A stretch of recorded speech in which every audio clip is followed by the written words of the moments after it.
We started distributing outside the state of Michigan. As we left the state, we decided we wanted a name that spoke more of Michigan and where we're from and who we are.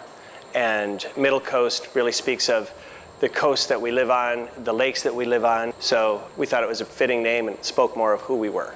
It's a new name for some familiar faces. And don't worry, the guys at MiddleCoast Brewing Company are still brewing up your favorites like their Oktoberfest, which is a throwback to our old name. And it's the last thing that we're going to keep is just a memory of where we started from. That's all local malt from Empire Malting Company out in Empire, Michigan here. It's 100% Munich malt, and it's just a beautiful deep copper color. It's just a bright, clean, balanced beer with a nice toasty finish to it. A batch of something sinister is also brewing in their kettles. A dark new release will be coming out this weekend to help celebrate the relaunch. Dr. Nefarious is a double IPA.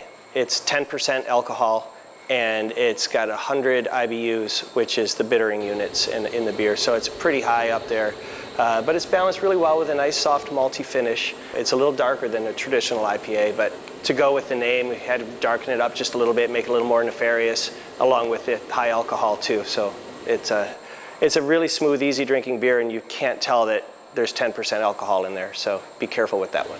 And even though they have only been brewing since May of 2018, they are already taking some major steps in the industry. We started canning our beers last March, and we now have 8 beers in production in cans.